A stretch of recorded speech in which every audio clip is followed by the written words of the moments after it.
Good afternoon to everyone. So let me just with a little story. So when I was a kid and I had to go to bed, I had this little habit. I'm sure you would say obsession in a second. So the point was, I was supposed to align perfectly my slippers on a specific line on the floor. But on top of this, I pretended to do this when I was already well tucked in under my sheets. So you can imagine how uncomfortable this situation was, right? And of course, I needed the help of someone else, typically my very patient dad. Eventually, you would say probably hopefully, I lost this habit and many more after this. Still, I have a few of them. But I like to say that I want to change them very often. So habits and changement. So I guess my question for all of us today is how much are we willing to change? How much are we willing to sacrifice a little piece of us today for a better future for us and everyone else? So how does transformation work for us? How do we experience change and novelties? So how difficult, as difficult or perhaps impossible we may judge changes, still we have to admit that everything is changement on our planet. So all the living beings experience change, perhaps in response to external perturbation. And in my specific domain, which is physics, basically everything is transformation, change, dynamics of systems from one state to another. I guess you might remind from your undergrad studies the different states in which you can find matter, so solid, liquid, gas, plasma, and all the phase transitions between them. These are very complex phenomena, all these phase transitions, but still they could be also very familiar. Perhaps in a couple of hours, you would have a drink in which you would be melting glass into your cocktail. So, but of course, transformation is much wider than, this was the cocktail I was thinking about. But of course, transformation is much wider than just physics. It entails, any small or large change of virtually any entity. It could be the transformation of a city, could be an emotional or intellectual change, could be a behavioral change. So speaking about behavioral change, I guess we all agree that in the last couple of years, we went through a dramatic change. So if we look at this picture, hopefully, this picture of Place de la Concorde in Paris or Times Square in Paris, in New York, I guess we went through something very peculiar, something totally outside of our usual experience. So what do we do when we are part of an uncommon experience? So what happened was that this little virus, this was Times Square in the meanwhile, this little virus with such a regal name, Corona, somehow turned our lives upside down because it impacted one of the most primal factors of our being human, so the ability to interact with others, to move, to hug, to simply shake hands. So I guess it's fair to say that what we experience is a sort of a dystopian reality. So what is dystopia? Dystopia is the distortion of utopia. Utopia is a term due to Thomas More in the 16th century, which literally means a good place which is nowhere. And I always found somehow ironic that if we look at these pictures of the ideal city, which would be the utopia of a city, they are of course beautiful paintings, but they are also empty cities, right? This is remarkable. This is remarkable. So somehow this situation with the chain of very painful and challenging problems somehow imposed the hardest stress test to our health infrastructure, to our economies, to our social lives. For instance, this is what happened in Rome during the lockdown. This is how the mobility dropped in Rome during the lockdown. So during the lockdown, I guess what we did was somehow experiencing the interface between what Francois Jacob would name the actual and the possible. So the actual on your left, the set of experiences you had already in the past, and the possible, the set of the experiences on the right you can possibly have in the near future. So actually we went through, a very difficult moment. So we experienced something definitely out of the ordinary, and actually when I say this topic in general, you say something which is a description or a representation of an imaginary reality, not something real. But actually what we experienced was definitely possible and terribly real. So somehow we all collectively experienced a very extreme event. So how did we react to this extreme event? So, well, it's complicated. I guess the first reaction was to, okay, let's hold our breath, waiting for the Corona tsunami to pass. But it didn't. Perhaps only a few of us sensed that something big was about to happen, and that perhaps this was also a big opportunity for us to change our lives, our work, and our relationships in general. So somehow the pandemic acted as a sort of time machine for alternative realities. Of course, the situation before was not much better. If we look, for instance, at this picture, which I guess is coming in a while. This is a picture, I can tell you what is this picture. This picture is a picture of a traffic jam, the typical traffic jam in a city, showed with this tele-objective. And okay, this is the image. So, but don't get me wrong when I say the following sentence. Not everything during the lockdown was bad, right? I guess we all experienced something positive that we may still want to be part of our next future. For instance, commuting less, or spending more time with our loved ones, or simply, spending time for our interests. I guess what we experienced was basically something we experience always when we are under pressure. So we're trying to find a solution around us, a new equilibrium, a new fix for the problem we experience. So if we have to refer to Stuart Kauffman, I guess Stuart Kauffman would say that we experience, in a moment of turmoil and confusion, a little piece of our adjacent possible. So what is the adjacent possible? So the adjacent possible, in his mind, in his words, is the set of all things which are one step away from what actually exists. Could be ideas, could be molecules, could be technological products, right? So this could be a biological space. So, and of course, by now we know a lot about the adjacent possible for viruses, right? With all the variants we experienced in this couple of years. Could also be a conceptual space in which we learn something, we try to make sense of all the information we receive. This is what we do typically in Sapienza, in any other studying institution. Or it could be a physical space in which we have to somehow explore new things. So let me give you an example. So the example could be this one. Suppose this is your social universe and you are the red spot. And you explore it by just jumping from one node to another. So you start meeting Alice, your friend Alice, and then you meet your friend Bob, hopefully, and then you meet Anne. And then is someone you never met before. He was part of your adjacent possible simply because he was a friend of Alice and a friend of Bob, but still you never met him or her before.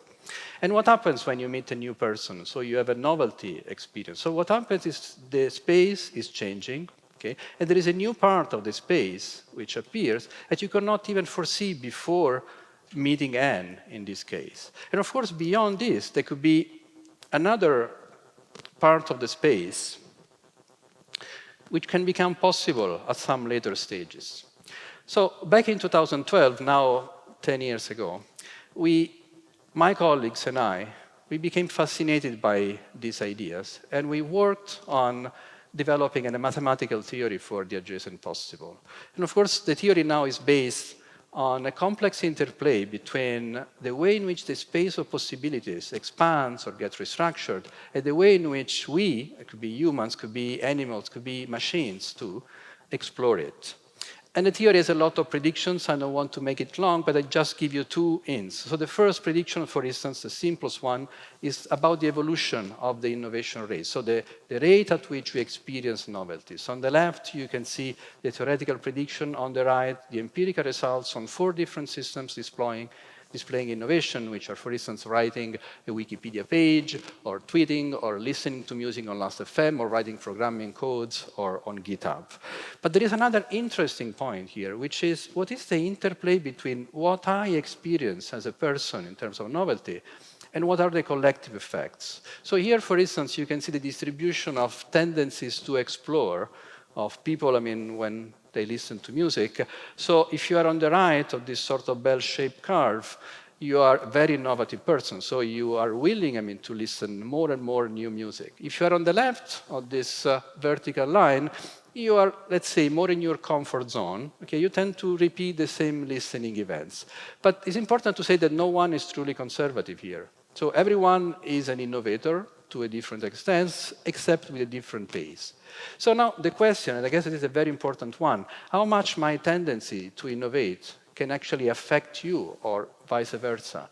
So how much my tendency to innovate can actually be affected by those of others? So if we look at this graph, on the y-axis, on the vertical one, you have the tendency to innovate of fewer neighbors, of fewer friends. So your nearest neighbor in a social network, as compared to yours tendency to innovate on the x-axis. So you have a straight line, which means a positive trend, a positive correlation, which means that the more you are innovative, and the more you are surrounded in your social network by innovative people, and vice versa.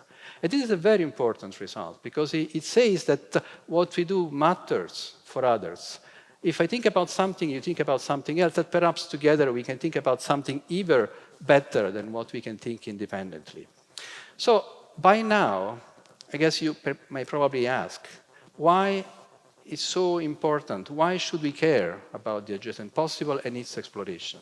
Well, there are many different reasons. Let me just give one of them. So the adjacent possible, I guess, is where new ideas, a new solution can spring. It's somehow the playground for our creativity and our change.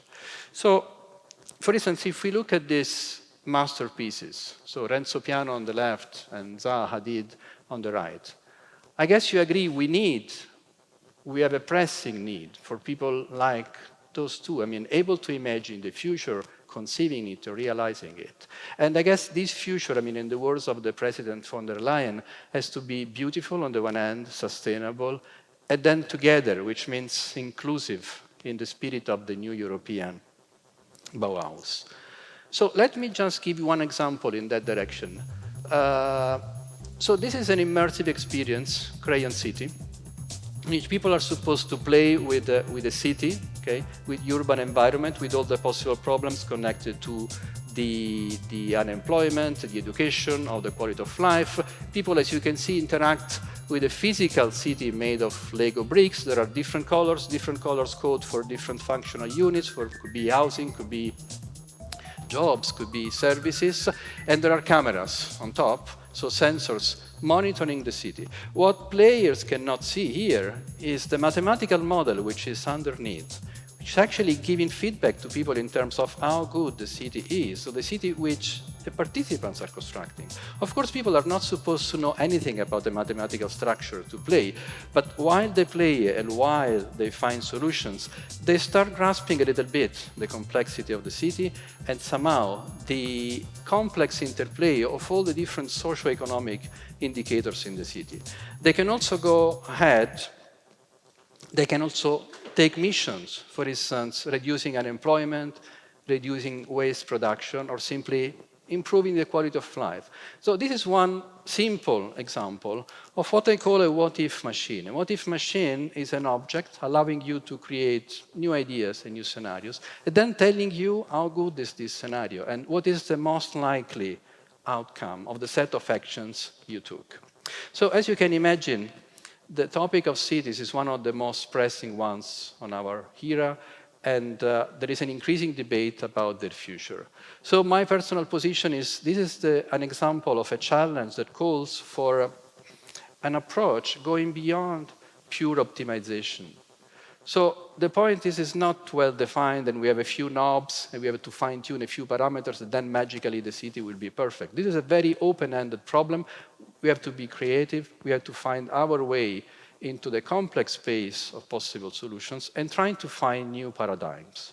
So one notable example of the paradigm, and it's very fashionable those days in many cities in Europe, is the one of the 15-minute cities. 15-minute city is due to Carlos Moreno. Somehow is an idea subverting the typical picture we have of a city. So instead of having transportation systems which should allow people to commute to longer and longer distances in the shortest possible time, the idea with the 15-minute city is to have all the essential services and activities for people available within 15 minutes, either by bike or by walking. This is, for instance, one of the first representations of the 15-minute city. This is Rome. The bluish areas correspond to areas served under 15 minutes, and the reddish ones are the ones served above 15 minutes. You can already appreciate, I mean, there's no need that I tell you that there's a very centric structure in Rome, but this is very general for many different cities on the planet, which means that the city center is decently served, but as you go away from the center, the accessibility of services degrades. And of course, you can also appreciate how the different services and the different activities in the basket of the 15-minute city are somehow compliant for different cities in different conditions. I only give you this information for work. Okay, so the accessibility of work. So work is the single category for which not only Rome, but basically all the cities on the planet are not compliant with this paradigm of the 15-minute. Because simply, I mean, the organization of our work is not compliant with this. We cannot choose where we work. So these kind of tools are very interesting because on the one hand, they allow you to get aware of the situation, identify the weak spots, and try to think about possible scenarios. And of course, I mean, identify scenarios means trying to push your imagination in order to come up with new solutions, moving really towards some sort of polycentric city and inclusive cities. When I say inclusive, I don't mean only equal commuting times for everyone, which already would be interesting. As you have seen, this is not the situation right now, but also equally good services for everyone. Because actually, this is a sort of a theorem. You can have a perfectly compliant city, compliant with the 15 minutes idea, with a very uneven and unjust distribution of good services. So, but I guess the next step, all these kind of tools are opening a new era in these kind of studies in which we make somehow a step down with respect to only caring about technology and sensors and AI. So the point, okay, I went too far. But so the point is to care about people in particular and caring about who is moving, when and where is moving, and why is moving. So coming to the conclusion, I guess, I mean, the investigation of the adjacent postural somehow is giving us a lesson that the next big idea, the next good idea, and we saw, I mean, we definitely need those ideas, could be not so far away after all. And perhaps we can reach it by recombining ideas and elements that we have already around. And on the other hand, we start having very interesting tools to support our creativity in the quest for these solutions, and also our natural tendency to have visions and explore what is next. Thanks a lot to everyone. Grazie mille.